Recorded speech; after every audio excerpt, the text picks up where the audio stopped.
बाबासाहेबांना समजणारा माणूस ऍक्टिंग करत नाही. बाबासाहेबांना इमानदारी करणारा माणूस त्याला ऍक्टिंग करत नाही, नाटक करत नाही. मी थोडं कडक बोलतो, बदलण्यासाठी बोलतो. बरं, आपलं चेंज झालं तर बाबासाहेबांना मोठं करायचं आहे आणि समाजाला मोठं करायचं आहे, त्या संदर्भात बोलतो. सामाजिक बदल झाला, आपला आर्थिक बदलही झाला का नाही, इकॉनॉमिकल बदल झाला, धर्मांतरही झालं, दार्शनिक बदल झाला का. समजलं आपलं दर्शन. दर्शन म्हणजे दोन प्रकारचं पाहणं म्हणतात बाबासाहेब. दोन प्रकारचं पाहणं पाहतो ना आपण. एक बाहेर पाहणं, ते बाहेर काय पाहतो आपण, बाहेर काय पाहतो, त्यानं गाडी घेतली, त्यानं बिल्डिंग बांधली, त्यानं मोटर घेतली, त्यानं जे बाहेरच पाहतो. मग त्या बाईनं साडी घेतली, ते सगळं तुलनात्मक कम्पॅरेटिव्हली. मग त्यानं कशा चपला घेतल्या, मला तशी मोठं घ्यायचे आहे, त्यानं जे गाडी घेतली मला मोठी, मग आता करोडच्या सगळ्याचं सगळं. दुसरं पाहणं कुठं आहे, दुसरं पाहणं कुठं आहे, धर्मात सांगतात दुसरं पाहणं आतमध्ये पाहायचं आहे. मी काय गरज बोललो, मी काय गरज वाक्य बोललो, व्यवहार केलं, माझ्या समाजासोबत काय परिवार काय गलत केलो, ते आतमध्ये पाहणं आणि ते करेक्शन करणं, त्याला दर्शन म्हणतात.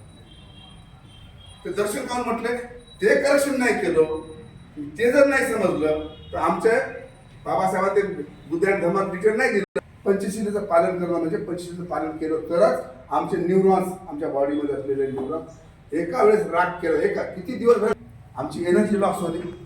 एनर्जी लॉस होणे म्हणजे काय होईल, बिमारी येणे.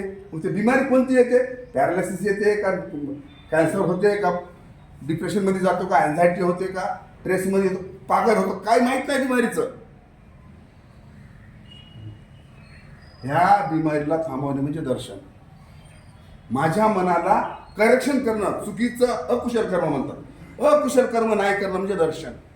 स्वतःला स्वतः म्हणजे न्याय दूरची गोष्ट आहे, पण माझ्या मनामध्ये स्वतंत्रता येणं, माझ्या मनामध्ये बंधुत्व येणं, माझ्या मनामध्ये प्रेम येणं, माझ्या मनामध्ये करुणा येणं, त्याला दर्शन म्हणतात. आणि बाबासाहेबांनी पंचशीलीमध्येच करुणेचा मार्ग दाखवला. थोड्या याच्यात उद्यान धर्मात तुम्ही वाचलेलं असेल. हे जर समजलं तर आम्ही खरे बुद्धाचे अनुयायी आहोत. आणि ते 1921 वर्षाच्या अगोदर, धम्म घेण्या अगोदर 21 वर्षाच्या अगोदर सांगितलं. आम्हाला कोणाला माहीत आहे दर्शन, सांगा बरं. मी परीक्षा घ्यायला नाही आलो बरं, आम्ही त्याच्यावर काम केलं तरच.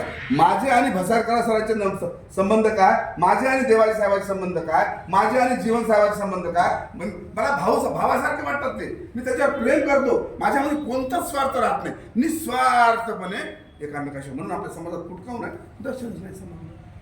त्यानं कोण मोठा, यानं मोठा, त्याचं त्याला काय समजते, याला काय, अरे मला समजत नाही, मला